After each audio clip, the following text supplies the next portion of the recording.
You're listening to 5 Minutes of English with Laura Pickens, a short podcast about the way we actually talk, like for real. If it rained, I would ride my bike. Hi, my name's Laura. I'm an American living in Russia, and I've been teaching English for a very long time, and I have lots of really fun teacher friends. And yes, we do like to talk about grammar when we get together. We are passionate about what we do. And I remember when one of my teaching friends came to me with this phrase, and she said, I do not understand if this is a past habit or a conditional. And I said, I don't either. So, if you want to have a fun little grammar conversation, that is this phrase. If it rained, I would ride my bike. So, to start off with, we have learned conditionals that fall into one of 4 types. They're very clearly defined. They have very specific grammar. We might have mixed conditionals where we use one and then the other, but that's it, right? No. No, in real life, the way that we talk about conditionals practically breaks every single rule that you have ever learned about conditionals.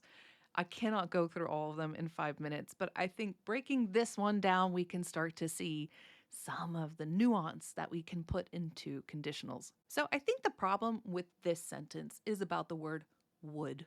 Would is a wonderful modal verb that means so weird things. So you can think about it like future in the past. You can think about it as a conditional. You could think about as a past habit, which is really the crux of our problem here. So I'm going to build a context for you. I like rain. I have always liked rain. It drove my mom crazy when I was a kid. Because when it rained, I went outside. Now, let's just stop for a second and look at that sentence.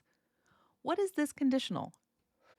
We have when, which is a perfectly good conjunction to use in place of if. They mean the same thing, just with more certainty.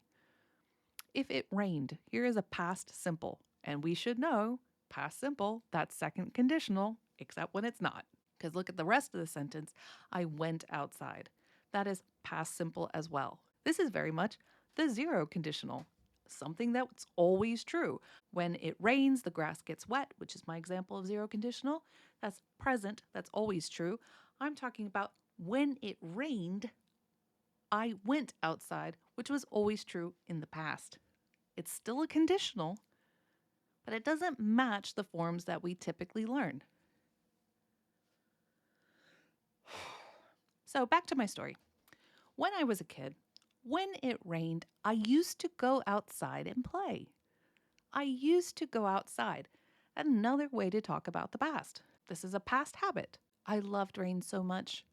If it rained, I would ride my bike. I don't think there's any question now what I mean because we have context. When I was younger, all the time when there was rain, I would ride my bike as a habit. I would always take my bike outside when I saw rain. Is this a conditional? Yes, it is. What kind is it? I do not know because we don't talk about conditionals the same way as foreign speakers do. Well, let's just keep going with this context. I am now a grown adult. I still love rain. God, I love rain. In fact, I'm on vacation in Thailand. That's not true. This is just an example. In fact, I came to Thailand because I thought there was going to be rain. But I came during the wrong season. So I'm sitting inside my hotel room looking out the window. It is so hot. I can't stand the idea of going outside, and I have this wishful look on my face, dreaming about things that could be. God, if it rained, I could go outside. But it's not going to rain because it's going to be hot all week. So I'm probably going to stay home. But if it rained, I could go outside, but not really, because I love rain. I love tropical rain. If it rained, I most definitely would go outside. This is not a question. I know myself. And not only would I go outside, I would enjoy myself. If it rained, I would ride my bike. This is second conditional. What are the differences between when I was young, if it rained, I would ride my bike, and present, unreal, if it rained, I would ride my bike? The only way to know is through context. And if you're like me, a grammar geek, you think that this interaction between the two is just fascinating. And if you don't love grammar as much as I do, let this be a lesson to you. Give yourself a break with conditionals. They are funky. So if you want to see more of the weird English and the fun English, you can come join me in my Telegram club where we talk about things like this, we ask about things like this. And in the meantime, you can wait for my next podcast, which will be just in a couple days. See you in the next one.